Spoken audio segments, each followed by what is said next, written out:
Coverage you can count on. Channel 3 Eyewitness News Weekend Today. It is 7:30. Good morning, Tennessee Valley, and thank you for starting your morning off with us on Eyewitness News Weekend Today. I'm Michelle Herron. And I'm forecaster Allison Pryor, and I have some good news for everybody for the weekend. We're going to have really nice weather today. Chance for a few isolated showers tomorrow for Father's Day, but not really enough to ruin any kind of plans that you may have for outside. So here's a look at our temperatures right now. This is the last morning with cool temperatures below normal. So it is currently 63 degrees in Chattanooga, 59 in Cleveland. In Murphy, they had dropped down to the 40s. They are back up now to 52. So especially if you live east of the city, you might want to grab a light jacket as you head out the door this morning. You won't need it though for the rest of the day because we will be warming up to the mid 80s. So looking at that Saturday planner, mostly cloudy this morning. We have some thicker clouds that are moving by, but that will be dissipating by the noon hour, and then more sunshine for later in the afternoon, 85 degrees at both 3 o'clock and at 6 o'clock. Now we are tracking one very small shower that's moving through. Most people are dry, but if you are in the Etowah area, northern Polk County, southern McMinn County, some light rainfall this morning. Otherwise, we'll be dry. I'll have more details on what you can expect for your area high temperatures today, and of course the Father's Day forecast tomorrow coming up in about 15 minutes. All right, lots of people wanting to know that. Thanks, Allison.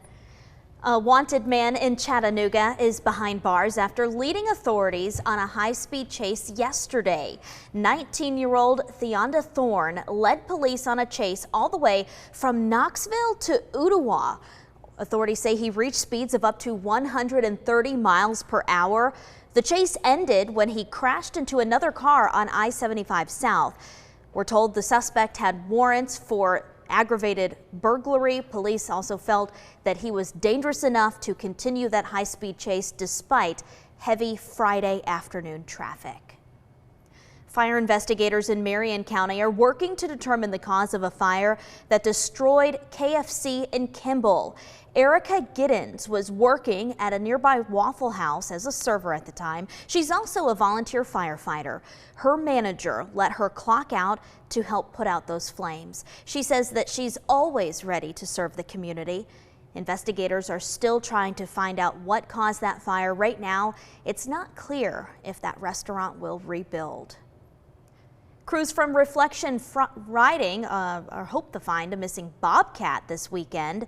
We spoke with the handler of that bobcat. He's been looking for her ever since she went missing a couple days ago. We do know that 2 people have spotted the bobcat in a nearby forest. Now the trainer does not know, or the handler rather, doesn't know if, doesn't want people on the trails looking for her. He's afraid that that could spook the bobcat, force her to hide.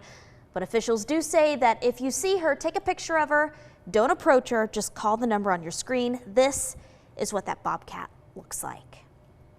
A traffic study done on Snow Hill Road proves what residents have already been saying. The proposed new development will cause more traffic. The Hamilton County Commission will vote on whether or not to rezone the land for developer Billy McCoy next week. Courtney Nicholson, who works at an event venue next to the proposed neighborhood, says the road is already congested and she doesn't think it can handle any more traffic. All right, you don't need me to tell you that you can find just about anything on YouTube. Music videos, how-to lessons, hidden cameras, but you can also find some boring videos as well. And some of the most boring ones are also some of the most popular. Our consumer technology reporter Jamie Tucker explains. It's a head scratcher, all right. Why over 500,000 people watched a YouTube video of head scratching? Millions more have watched this video of a carpet cleaning. Look, that sounds as boring as watching paint dry. There's a video of that too. 10 hours of watching paint dry. Over 200,000 people have watched this one. What gives? It's just like cool to watch.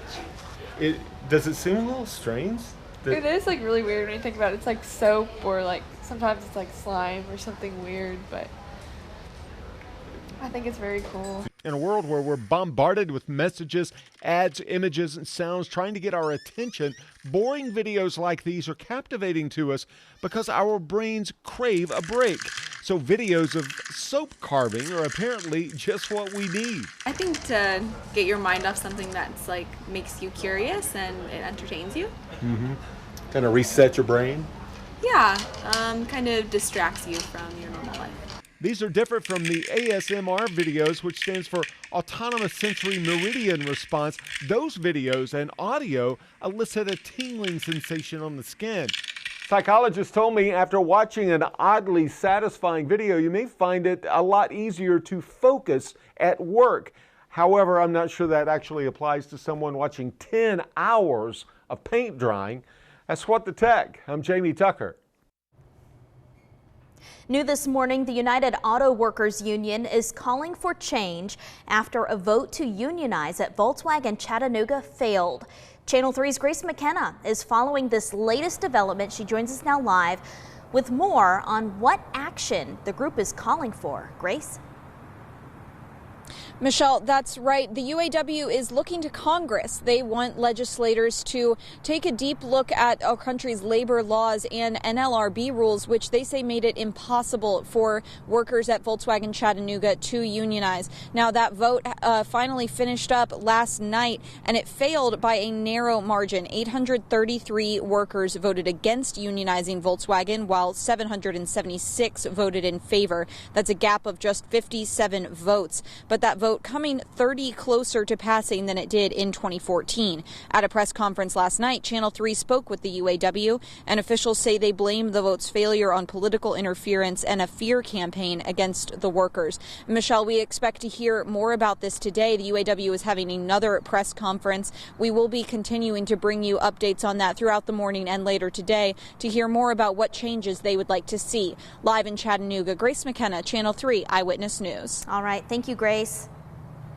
Well, still to come as we are making plans for your Saturday. I'll let you know what you can expect for the fishing forecast and chances for rain tomorrow for